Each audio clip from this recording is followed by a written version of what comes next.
अरे नव्या बहन, तू घर आ रही है? मुझे बता देती, मैं लेने आ जाता। कोई बात नहीं भैया, मैं खुद ही आ गई। चल आ बैठ, आजा। पर तू एक बात बता, अचानक कैसे आई?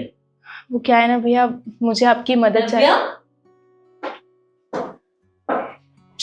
तरुण, तुम्हारी बहन आई है, तुमने बताया नहीं। और नव्या, कम से कम आने से पहले एक फोन तो करना होता है ना।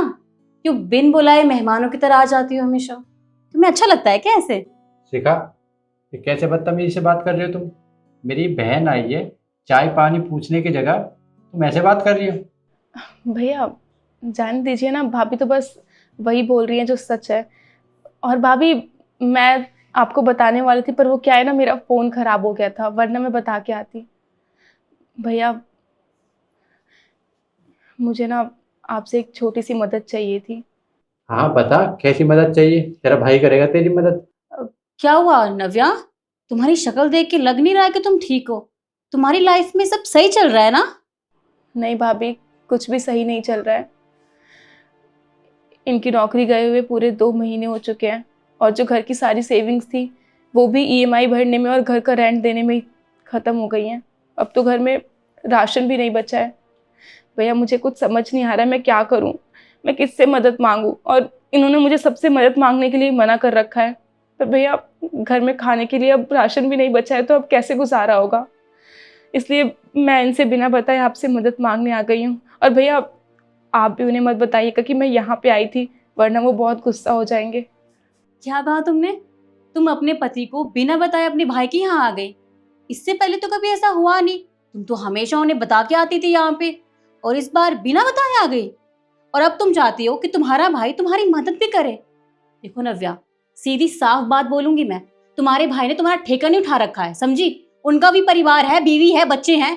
और चलो अब आ ही गई हो, तो अब तुम चाहती हो कि तुम्हारा भाई तुम्हारी मदद भी करे। देखो नव्या, सीधी बात बोलूंगी मैं, तुम्हारा भाई ना तुम्हारे लिए नहीं कमा रहा है, वो अपने परिवार के लिए कमा रहा है। और वैसे भी तुम्हारा ठेका नहीं उठा रखा उन्होंने कि हमेशा तुम्हारी मदद करें। हमेशा ही तो करते हैं। शिखा, चुप हो जाओ। कैसे बदतमीजी से बात कर रहे हो मेरी बहन से? एक काम करो, जाओ और जाकर चाय बनाओ। क्या मैं चाय बनाऊं? जितना कहा है उतना करो, जाओ। जा रही हूं।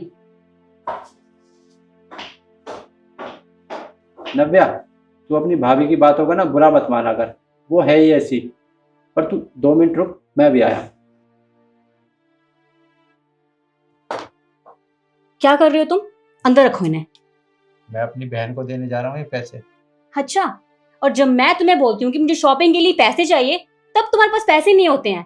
और जब आज तुम्हारी बहन को पैसों की जरूरत है, तो इतने सारे पैसे निकाल लिए तुमने। देखो, ये हमारी सेविंग्स के पैसे हैं, इन्हें अंदर रखो। मेरी बहन को पैसों की जरूरत है, और पैसे जमा इसलिए की जाते हैं ताकि जरूरत पर काम आए। आज मेरी बहन को पैसों की जरूरत है तो उसे देने जा रहा हूँ। और तुम ना बेवजह की बातें मत किया करो मुझसे। शॉपिंग और मदद में ना बहुत फर्क होता है। अरे पर तरुण, मेरी बात तो सुनो। नव्या, ये पैसे रख, अगर और पैसों की जरूरत हो तो और बता देना। नहीं भैया, मैं यहाँ पे आपसे पैसे मांगने नहीं आई थी। मैं तो बस इसलिए आई थी कि आप अपनी कंपनी में मैनेजर की पोस्ट पे है ना, तो अगर कोई नौकरी हो तो इनकी नौकरी लगवा दीजिएगा, बस और कुछ नहीं चाहिए मुझे। नौकरी तो मैं लगवा दूंगा, पर फिलहाल घर के हालात ठीक नहीं है, पैसों की बहुत जरूरत है, तो ये पैसे रख ले। देखो तरुण, वो सब शादी से पहले जिद करती थी ना, क्योंकि वो उस टाइम शादीशुदा नहीं थी। अब तुम्हारी भी शादी हो गई है, उसकी भी शादी हो गई है। उसका घर परिवार अलग है और तुम्हारा अलग है। तुम्हें अपने बारे में सोचना चाहिए ना। उसका पति है, उसके बारे में सोच लेगा। तुम पैसे मत दो। हाँ भैया, भाभी बिल्कुल सही बोल रही हैं। और वैसे भी आपका खुद का भी तो परिवार है, आपको उसे भी देखना होता है। और मायका तो माँ से ही होता है। खैर भैया, ये पैसे मुझे नहीं चाहिए, आप रखिए, बस उनकी नौकरी लगवा दीजिएगा। मैं चलती हूँ, बहुत रात हो रही है। अरे नव्या, नव्या। रुको, क्या जिद लगाई हुई तुमने? अरे उसने बोल दिया उसे पैसे की जरूरत नहीं है, तो क्यों जिद कर रहे हो? मत दो ना पैसे। देखा, नव्या मेरी इकलौती बहन है, और उसका ना मेरे सिवा कोई नहीं है। माँ बाप तो है नहीं हमारे, लेकिन आज तक मैंने उसे माँ बाप की कमी महसूस नहीं होने दी। लेकिन आज वो इस तरह से गई है, मुझे इस बात का बहुत दुख है।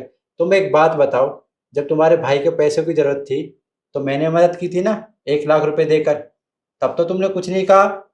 हाँ तो इसमें कौन सी बड़ी बात है? वो मेरा भाई है और तुम्हारा फर्ज बनता है उसकी मदद करने का, तो तुमने करी। अच्छा, जैसे तुम्हारा भाई है ना, ऐसे नव्या मेरी बहन है। जितना प्यार तुम अपने भाई से करते हो ना, उससे कहीं ज्यादा मैं अपनी बहन से करता हूँ। और हाँ, आज के बाद तुमने मेरे और मेरी बहन के बीच में कुछ बोला ना, तो मुझसे बुरा कोई नहीं होगा। अरे पर मैंने गलत भी क्या बोला तरुण?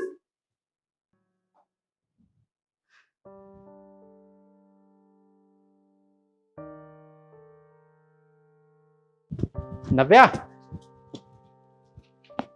जी भैया। ये पैसे रख। नहीं भैया, मुझे नहीं चाहिए ये पैसे। आप क्यों जिद कर रहे हैं? वैसे ही भाभी इतना गुस्सा हो गई हैं और मैं नहीं चाहती कि मेरी वजह से आपके घर में कलेश हो। आप इन पैसों को रख लीजिए। अरे तू रख ले इन पैसों को, और तुझे पता तो है तेरी भाभी की आदत का, वो तो ऐसे ही कहती रहती है। और हाँ, तेरी भाभी पैसे कमाती है क्या? मैं कमाता हूँ। और मेरी बहन को मदद की ज़रूरत है ना, तो मैं अपनी बहन के लिए कुछ भी कर सकता हूँ। ये तो कुछ पैसे ही हैं। तुझे और पैसे चाहिए तो वो भी बता देना मुझे। और हाँ, मैं जल्दी नौकरी लगवा दूंगा, सब ठीक हो जाएगा घर में। आपको पता है, आप ना वर्ल्ड के बेस्ट भाई हैं। भगवान ना आप जैसा भाई हर बहन को दे। पापा मम्मी के जाने के बाद आप ही मेरा इकलौता सहारा थे, जिसने आज तक हर मुसीबत में मेरा साथ दिया है। थैंक यू सो मच भैया।